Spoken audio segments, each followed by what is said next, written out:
This is an educational historical documentary about military innovation and tactical decision-making during World War II. All events described are based on historical records and presented for educational purposes to understand how individual initiative shaped military doctrine. The frozen earth of Belgium cracked beneath his boots as Sergeant Dalton Mercer pressed his eye against the rifle scope, his breath forming clouds in the December air. It was the morning of December 23, 1944, and the Ardennes Forest had become one of the most critical battlegrounds of World War II. Snow fell in thick curtains around the positions of the 3rd Armored Division, soldiers maintaining defensive lines in conditions that tested human endurance. Mercer had been awake for 37 hours straight, sustained by coffee and the focus that came from understanding the tactical complexity his unit faced. The radio crackled with urgent calls for reinforcement that faced significant delays. Command had ordered them to hold the crossroads at all costs, but Mercer could see what officers in distant headquarters could not observe directly. The German advance was systematic, well-coordinated, employing combined arms tactics. His unit faced a tactical puzzle that required unconventional solutions. And then Mercer made a decision that would challenge every standard procedure he had been taught, question every tactical doctrine in the manual, and ultimately transform how the military would think about individual innovation on the battlefield. He reached for his hunting rifle, representing a skill set the Army had never formally incorporated into training. No one in the 3rd Armored Division knew that one man's tactical innovation that morning would reshape military thinking for generations, or that the answer to modern mechanized warfare challenges had been preserved in the hunting traditions of rural America all along. Dalton Mercer had grown up in the hill country of eastern Kentucky, where self-reliance meant developing practical outdoor skills. His father worked in the coal mines during available shifts, and the family of 7 lived in a cabin built by Dalton's grandfather. Resources required careful management, and the family supplemented their provisions through hunting during appropriate seasons. Dalton's father taught him marksmanship fundamentals when he was young, emphasizing patience, discipline, and respect for traditions being passed down through generations. They would spend extended periods in the forests, learning tracking techniques and wildlife behavior patterns. His father taught him to read terrain features, to understand how animals utilized different environments, to recognize subtle indicators that revealed movement patterns. By his teenage years, Dalton had developed exceptional marksmanship skills through consistent practice. He won competitions at county fairs, bringing home awards his family saved carefully. Other young people treated him with respect, understanding that Dalton possessed capabilities developed through years of dedicated practice. He was quiet by temperament, more comfortable in wilderness settings than populated areas. When international conflict erupted in Europe, it seemed distant. Then came December 7, 1941. Dalton was working at a lumber mill when news arrived about Pearl Harbor, and he made his decision that afternoon. He walked several miles into town and located the military recruiting office. The recruiter assessed Dalton and immediately recognized valuable potential, physically fit from outdoor work, with steady hands and observant awareness. Dalton passed his examination, completed paperwork, and received orders to report to Camp Campbell within 2 weeks. Basic training commenced in January of 1942. For most recruits, this represented complete transformation, but for Dalton, the marksmanship curriculum felt familiar. He consistently achieved expert qualification scores. His accuracy was so reliable that instructors initially questioned the results until they observed multiple sessions. Fellow recruits regarded him with admiration, this quiet individual from rural Kentucky who demonstrated genuine humility alongside exceptional skill. After basic training, Dalton received assignment to the 3rd Armored Division. He joined a reconnaissance platoon of 8 soldiers operating in 2 jeeps, tasked with forward observation. His platoon leader was Lieutenant Roscoe Brennan, A former educator who valued discipline and established procedures, Brennan was methodical, but his military knowledge came from academic study rather than field experience. The platoon included Corporal Vincent Hargrove from Michigan, with exceptional mechanical skills, Private Linus Yates from Georgia, with farm-developed resilience, and Private First Class Montgomery Rush from New York City, who maintained unit morale. They developed strong cohesion, and by deployment to France on June 8, 1944, they functioned with complete mutual trust. The French campaign presented constant challenges, demanding advance through difficult terrain. Dalton distinguished himself through observation skills and ability to anticipate enemy defensive positions. He could interpret landscape the way he had read Kentucky forests, understanding where tactical advantages existed. He prevented his platoon from encountering prepared positions on 3 occasions. Lieutenant Brennan increasingly relied on his judgment, even when it diverged from standard analysis. Dalton received promotion to sergeant in August. He had no awareness that his observational instincts would soon become critically important. By December of 1944, the European campaign had evolved into sustained operations with challenging conditions. Allied forces were advancing toward German territory, but progress had decelerated. Supply networks operated at extended distances, seasonal weather had deteriorated conditions, and German forces defended positions with determined resistance. Meanwhile, German High Command was developing major offensive operations that Allied intelligence had failed to detect.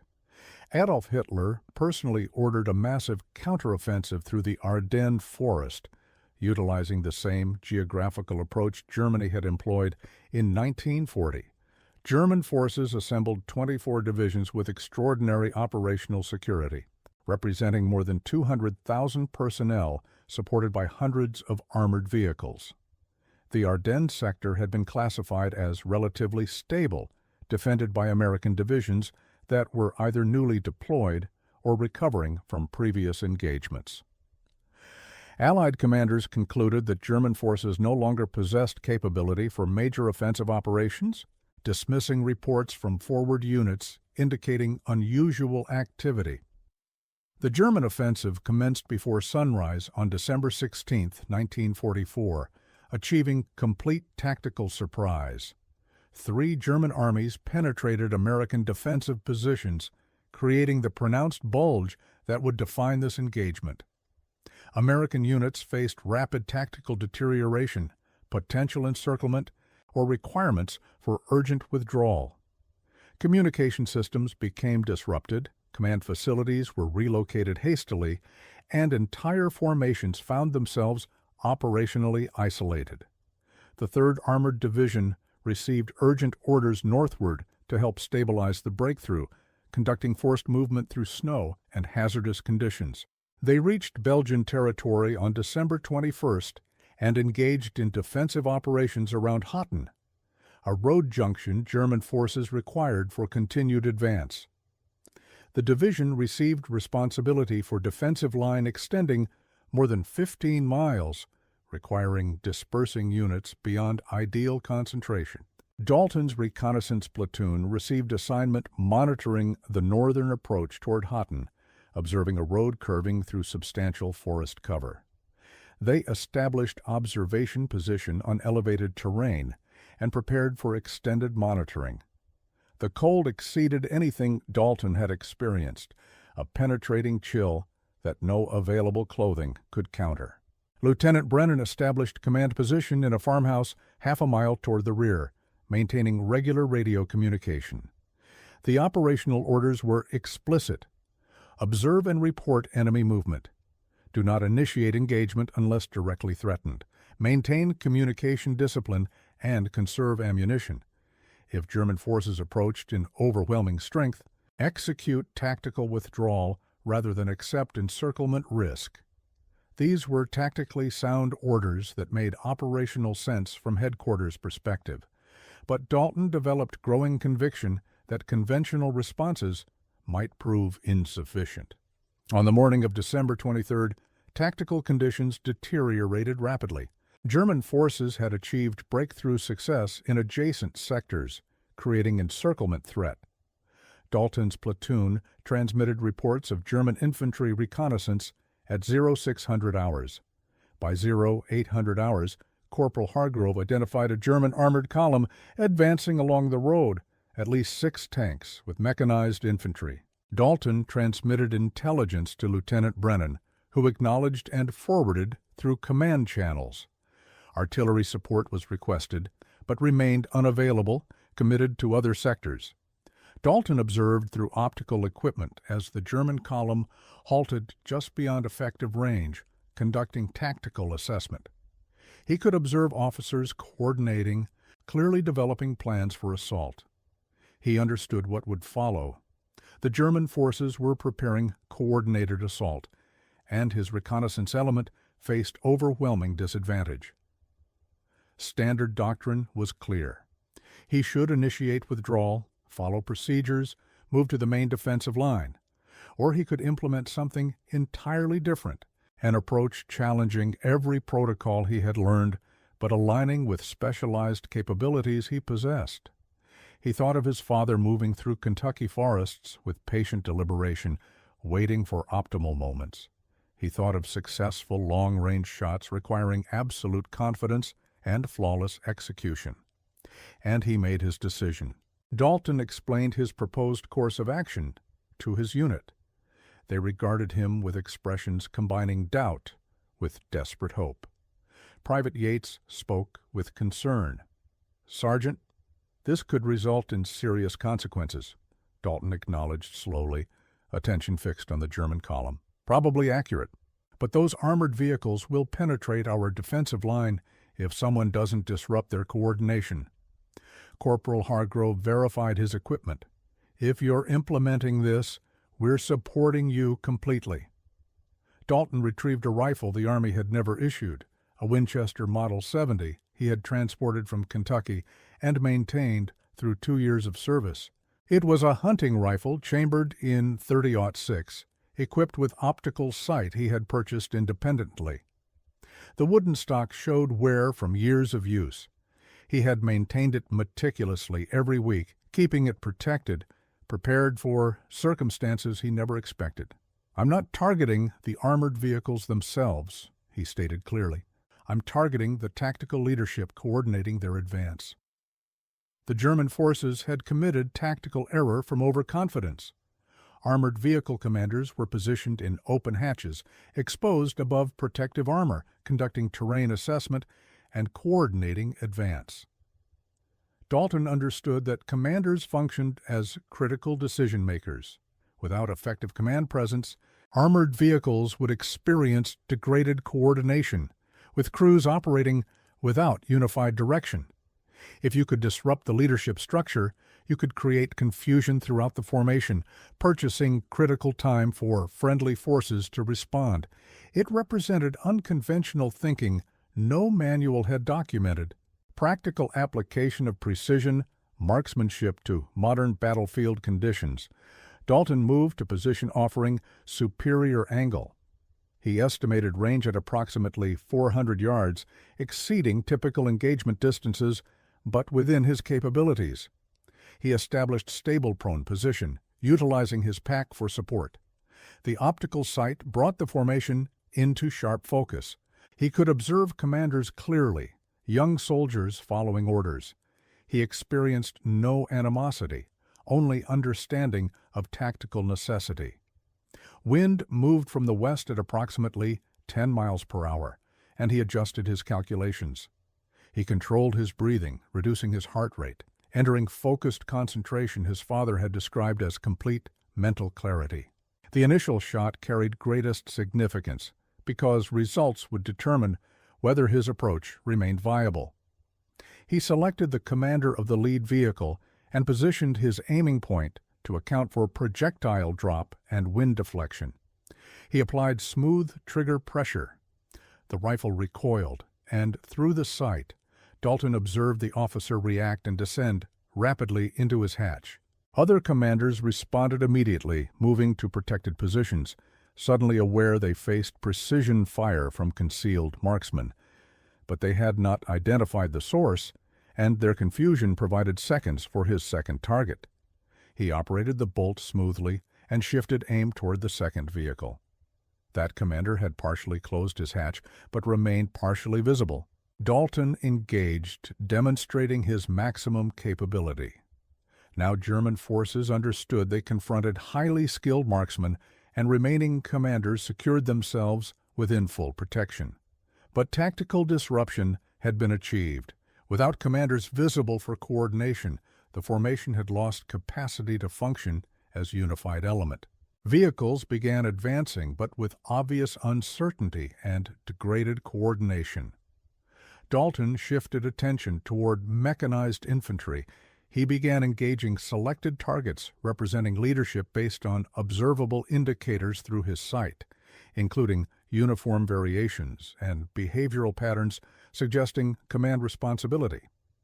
Each engagement required tactical judgment and technical precision, and Dalton performed at peak capability, synthesizing everything he had learned throughout his life.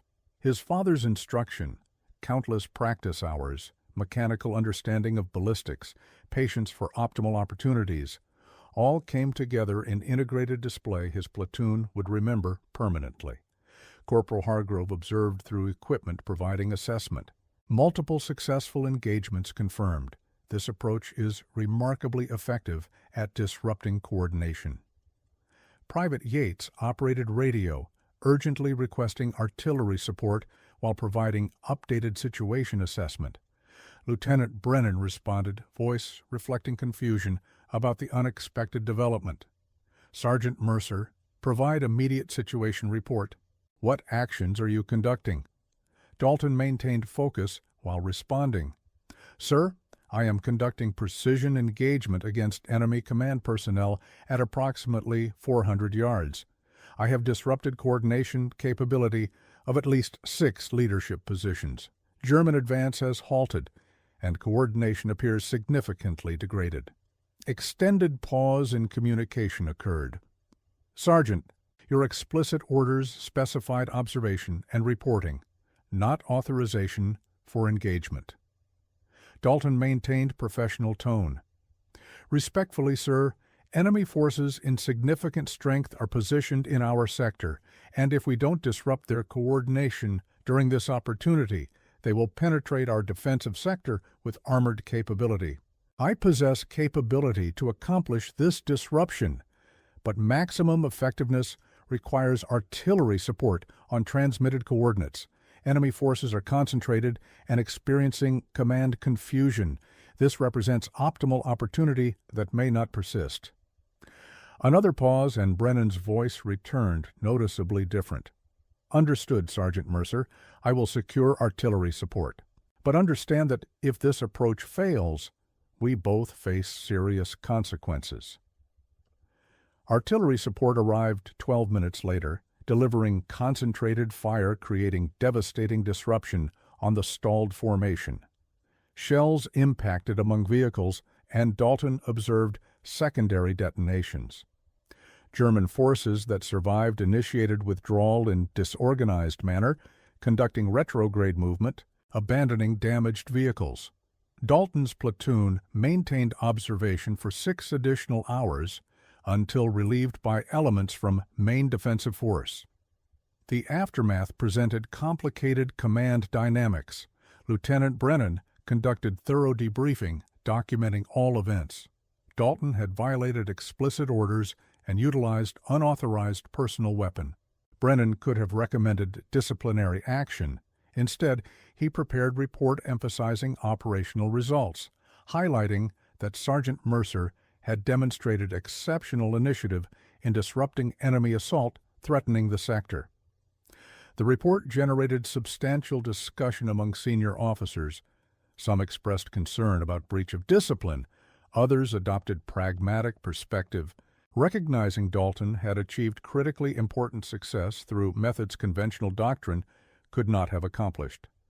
Dalton was advised to remove the Winchester from official recognition.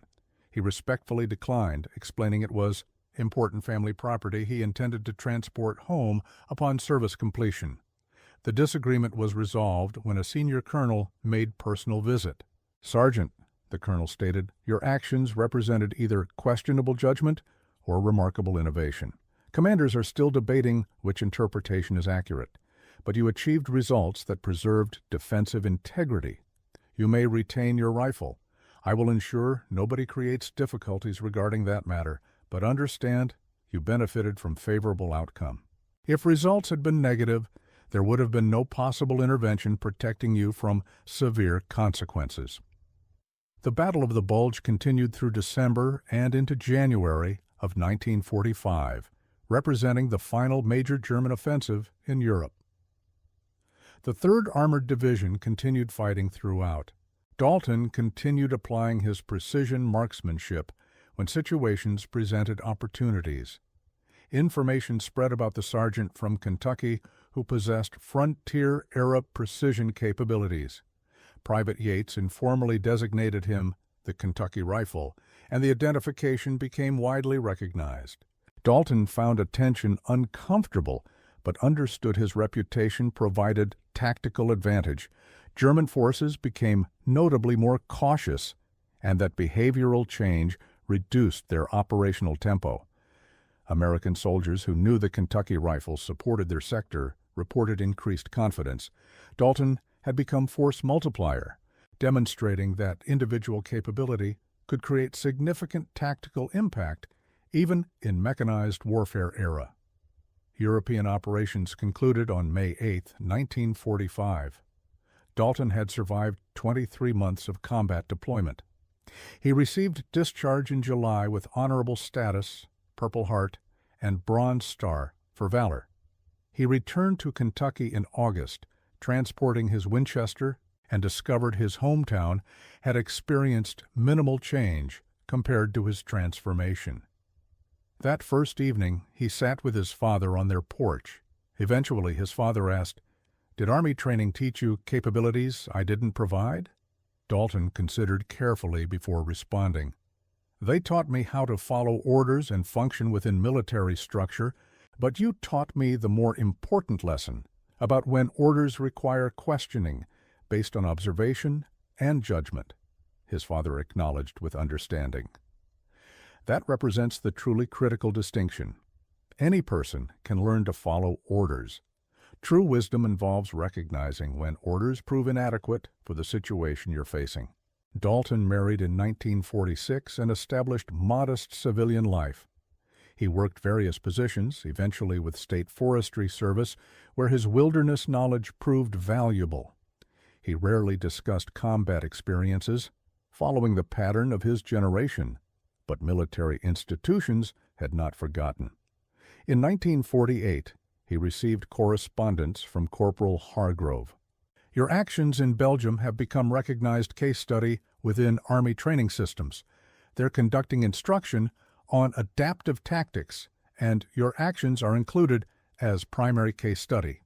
You fundamentally changed their conceptual approach to individual initiative." In 1977, the Army established at Fort Benning a comprehensive new marksmanship program explicitly incorporating tactical lessons from Dalton's innovative actions. They designated this curriculum strategic marksmanship, emphasizing long-range precision engagement, intelligent target selection based on tactical impact, and comprehensive battlefield awareness. Instructors analyzed Dalton's actions extensively. Some traveled to Kentucky requesting he demonstrate shooting methodology. They observed him conduct demonstrations, and these professional instructors were impressed his capabilities had not diminished despite his age.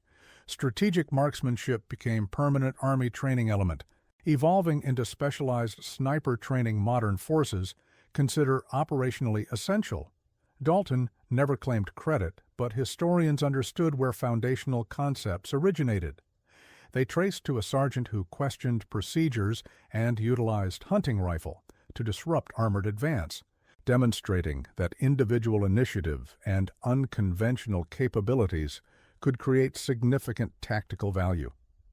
Dalton lived to observe these changes implemented.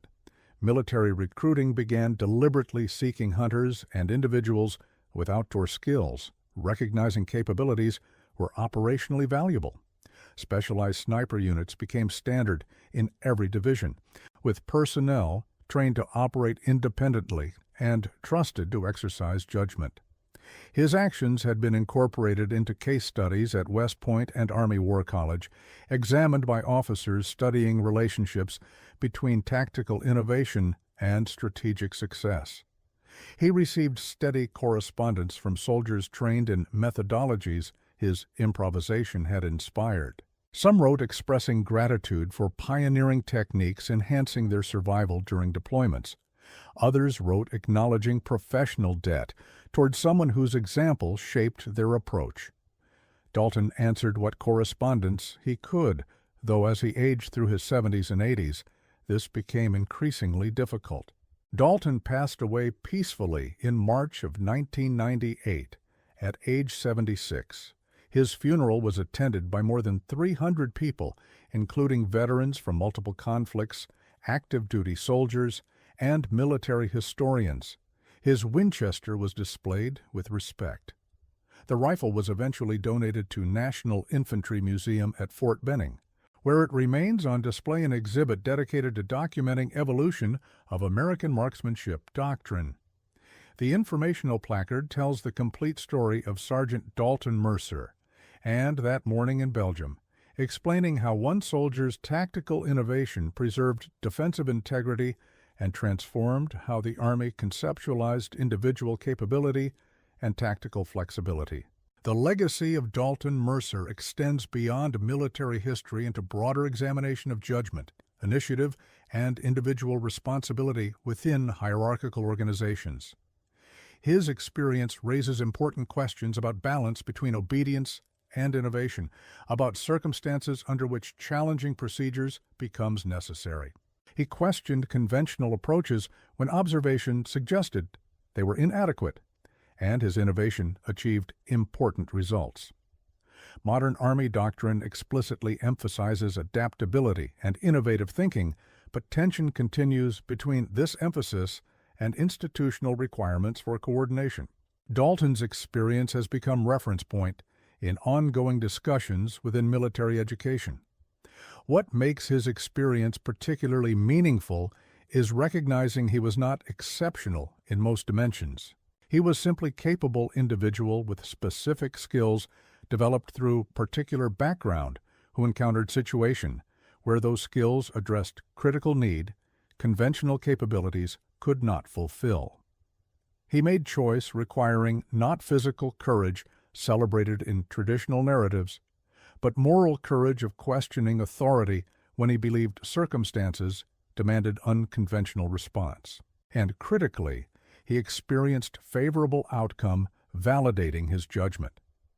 If circumstances had developed differently, he would have faced severe disciplinary action. The distinction between valuable innovation and dangerous insubordination often depends primarily on outcomes rather than inherent quality of intentions. The question his experience poses remains elegantly simple, yet profoundly challenging. If you encountered the situation where standard procedures were leading toward failure, where you possessed capabilities that could potentially change outcomes, but acting required challenging explicit orders and accepting serious personal risks, what decision would you make? Dalton's experience suggests that sometimes correct choice requires simultaneous demonstration of courage and wisdom, representing decision that questions formal authority while ultimately serving higher purpose. His story reminds us that most valuable skills may come from unexpected sources outside formal institutional training. Comment below with your thoughts on this historical account and share this educational content so others can learn what courage and innovative thinking truly mean and understand what occurs when one person trusts their capabilities and judgment enough to respectfully question established procedures that everyone else accepted without examination.